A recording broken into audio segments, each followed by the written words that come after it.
नमस्कार। असम आदित्य से मैं काजल आप सभी का स्वागत करती हूँ। आइए देखते हैं आज की पहली खबर। 8 फरवरी यानी कि आज देश के महान शिक्षाविद और तीसरे राष्ट्रपति डॉक्टर जाकिर हुसैन की जयंती है। उन्होंने अपना सारा जीवन शिक्षा को समर्पित कर दिया था और खुद को शिक्षक कहलाने में गर्व महसूस करते थे। 8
अब बढ़ते हैं अगली खबर की ओर।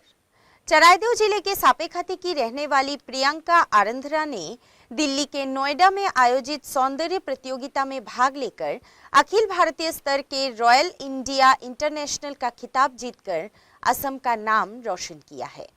दिल्ली के नोएडा में सड़क प्रोडक्शन के पहल पर आयोजित किए गए सौंदर्य प्रतियोगिता में भाग लेकर प्रियंका आरंधरा ने अखिल भारतीय स्तर पर रॉयल इंडिया इंटरनेशनल का खिताब जीतकर समग्र असम का नाम रोशन करने में सफलता हासिल की है। पिता हेमंत आरंधरा एवं मां शिल्पी आरंधरा की इकलौती बेटी प्रियंका आरंधरा सापेखाती शंकरदेव शिशु निकेतन की 5वीं कक्षा की छात्रा है। 4 साल की उम्र से ही प्रियंका रचनात्मक नृत्य, आधुनिक नृत्य आदि कर असम के विभिन्न मंचों पर मऊ कुओड़ी का सम्मान प्राप्त कर चुकी है। प्रियंका ने अब तक miss kids fashion icon, face of north east 2021, super model of Assam 2021 brand ambassador, Assam top model 2021, miss India national दीवा 2021 एवं अंततः रॉयल इंडिया इंटरनेशनल जैसे कई खिताब जीतने में कामयाब हुई है। प्रियंका के इस सफलता से चराइदेव वासी बेहद खुश है। प्रियंका खिताब जीतकर अपने गांव वापस आने के बाद गांव के लोगों के साथ साथ विभिन्न पार्टी संगठनों ने भी उसे बधाई देने के साथ ही सभी ने उसके उज्जवल भविष्य की कामना की है। আমাৰ বাবে খুব গৌৰৱৰ বিষয় হৈছে কাৰণ শংকৰদেৱ শিশু নিকেতন সাপেখাতিৰ এগৰাকী ছাত্ৰী প্ৰিয়ংকা আৰন্ধৰাই ৰয়েল ইণ্ডিয়া ফেশ্বন আৰু মডেলিঙত গৈ দিল্লীত প্ৰথম স্থান অধিকাৰ কৰিবলৈ সক্ষম হৈছে। খুব ভাল লাগিছে আৰু প্ৰধান আচাৰ্য হিচাপে মই সঁচাকৈ খুব গৌৰৱ অনুভৱ কৰিছোঁ কাৰণ আমাৰ নিকেতনখন চালুকীয়া নিকেতনে হৈ আছে। এতিয়াও সম্পূৰ্ণ পৰ্যায়ত আমি আগবাঢ়ি যাব নোৱাৰিলেও কিন্তু আমাৰ এই নিকেতনৰ এগৰাকী ছাত্ৰীয়ে আৰু তেওঁলোকৰ পিতৃ মাতৃৰ যথেষ্ট কষ্টৰ বিনিময়ত গৈ পেলাই যে ছাত্ৰীগৰাকীয়ে আন্তঃৰাষ্ট্ৰীয় পৰ্যায়ত অৱতীৰ্ণ হৈ মডেলিং আৰু ফেশ্বন শ্ব'ত যে স্থান অধিকাৰ কৰিব পাৰিছে প্ৰথম স্থান, তাৰ বাবে সঁচাকৈ আনন্দিত হৈছোঁ। খুব ভাল লাগিছে। গতিকে মই ভাবোঁ এনেদৰে আমি আমাৰ নিকেতনৰ বা অসমৰ যি নাম উজ্বলোৱা কাম কৰা ছাত্ৰ ছাত্ৰীসকলক আমি আগবঢ়াই নিবলৈ উৎসাহ প্ৰেৰণা দিব লাগে আৰু অন্যান্য ছাত্ৰ ছাত্ৰীকো আমি যাতে এনেদৰে আগবঢ়াই নিব পাৰোঁ চেষ্টা কৰিব লাগে কাৰণ আমাৰ এই নিকেতনবোৰ সকলো বিষয়ৰে আমি পাঠদান কৰোঁ, সংগীত, সংস্কৃত, নৃত্য। গতিকে এইখিনি আমি চেষ্টা কৰি থাকোঁ আৰু লগতে পিতৃ মাতৃৰ যি অৰিহণা সহযোগিতা সেইখিনিও যথেষ্ট ভাল লাগে। এনেকুৱা পিতৃ মাতৃসকলে যিমান কষ্ট কৰি তেওঁলোকক চেষ্টা কৰি এনেকুৱা ধৰণৰ প্ৰতিযোগিতাত অৱতীৰ্ণ কৰাইছেগৈ আৰু আন্তঃৰাষ্ট্ৰীয় পৰ্যায়ত অৱতীৰ্ণ কৰাই প্ৰথম স্থান যে অধিকাৰ কৰিছে কিমান ভালৰ কথা আৰু গোটেই অসমৰ কাৰণে গৌৰৱৰ বিষয় হৈছে। গতিকে चराइदेव से रूपामणि गोगोई की रिपोर्ट, असम आदित्य। टेलीविजन जगत से एक बहुत ही दिल दुखाने वाली खबर सामने आई है।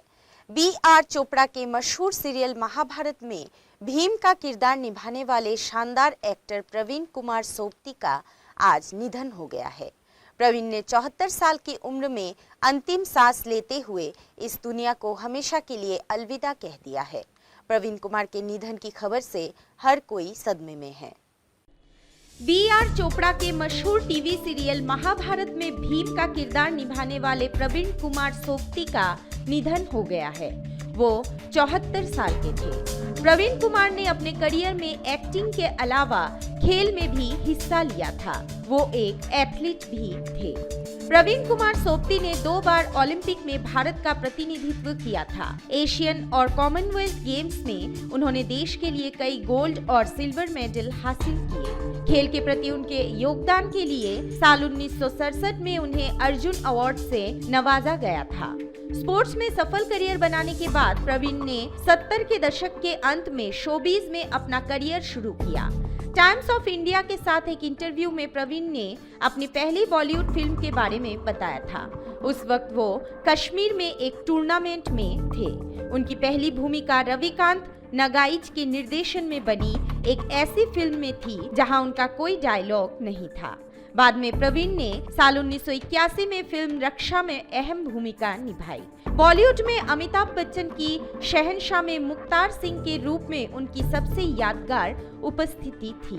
प्रवीण की फिल्मोग्राफी में करिश्मा कुदरत का युद्ध, जबरदस्त, सिंहासन, खुदगर्ज, लोहा, मोहब्बत के दुश्मन, इलाका और अन्य जैसे कई फिल्मों का हिस्सा रही। 80 के दशक के आखिरी वक्त में उन्हें B.R. चोपड़ा की महाभारत में भीम की भूमिका निभाने के लिए साइन किया गया। दर्शकों के जहन में ये किरदार काफी अहम रहा। साल 2013 में प्रवीण ने राजनीति में अपना करियर बनाने की कोशिश की और वजीरपुर निर्वाचन क्षेत्र से आम आदमी पार्टी के टिकट पर विधानसभा चुनाव लड़ा, लेकिन हार गए। बाद में वे भारतीय जनता पार्टी में शामिल हो गए। प्रवीण ने 2021 में पंजाब सरकार से पेंशन नहीं मिलने पर भी नाराजगी जताई थी। News desk report, Assam Aditya. Arunachal Pradesh के पहाड़ी इलाके में हिमस्खलन में भारतीय सेना के 7 जवान लापता हो गए। भारतीय सेना के हवाले से जानकारी मिली है कि कामेंग सेक्टर के ऊंचाई वाले इलाके में एक पेट्रोलिंग टीम के 7 कर्मियों के हिमस्खलन की चपेट में आने की खबर है।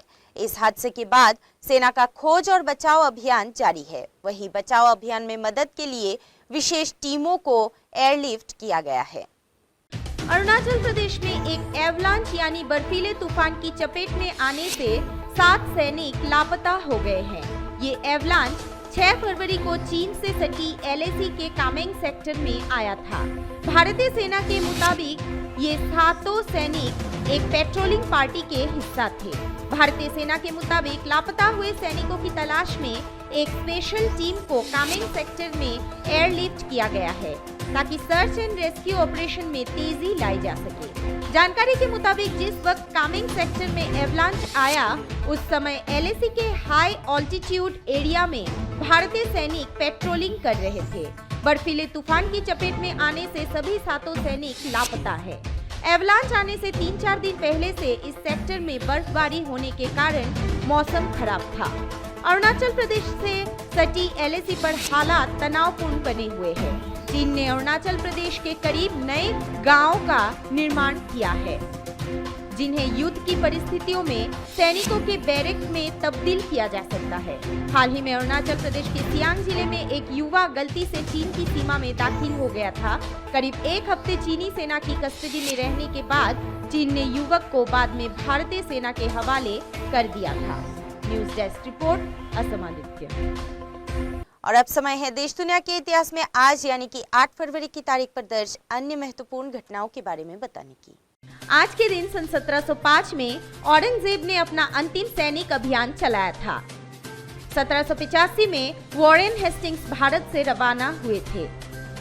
1872 में अंडमान में काला पानी की सजा काट रहे शेर अली ने सेल्यूलर जेल में भारत के वायसरॉय लॉर्ड मेयो पर हमला करके उनकी हत्या कर दी थी। 1897 में जाकिर हुसैन का आंध्र प्रदेश के हैदराबाद में जन्म हुआ था। वो देश के 3रे राष्ट्रपति बने थे। 1941 में गजलों को सरल शब्दों और सुरीले संगीत के साथ अपनी मखमली आवाज से सजाने वाले जगजीत सिंह का जन्म हुआ था। 1943 में स्वतंत्रता सेनानी नेताजी सुभाष चंद्र बोस जर्मनी से एक नौका के जरिए जापान रवाना हुए थे। 1952 में महारानी एलिजाबेथ ब्रिटेन की महारानी और राष्ट्रमंडल देशों की अध्यक्ष बनी थी। 1971 में दुनिया के पहले इलेक्ट्रॉनिक शेयर बाजार नास्डेक की शुरुआत हुई थी। अमेरिका के वॉल स्ट्रीट पर करीब 5 दशकों से नास्डेक वित्तीय बाजार का केंद्र बना हुआ है। 1986 में दिल्ली हवाई अड्डे पर पहली बार प्रीपेड टैक्सी सेवा शुरू हुई थी। 1994 में भारत के महान क्रिकेटर कपिल देव ने टेस्ट मैचों में 432 विकेट लेकर रिचर्ड हेडली का सर्वाधिक विकेट का विश्व रिकॉर्ड तोड़ा था। 2007 में भूटान नरेश पहली बार भारत यात्रा पर आए थे। 2008 में अमेरिका का अंतरिक्ष यान अटलांटिस फ्लोरिडा के कैनवाल से अंतरिक्ष यात्रा पर रवाना हुआ था। 2010 में श्रीनगर के पास खिलनमर्ग क्षेत्र में हिमस्खलन होने से सेना के जवान बर्फ के नीचे दब गए थे, जिसमें 11 सैनिकों की मौत हुई थी। और आज ही के दिन सन 2014 में सऊदी अरब के मदीना शहर में एक होटल में आग लगने से 15 लोगों की मौत हुई थी, जबकि 130 लोग घायल हुए थे। आज के लिए बस इतना ही। देखते रहिए असम आदित्य। नमस्कार।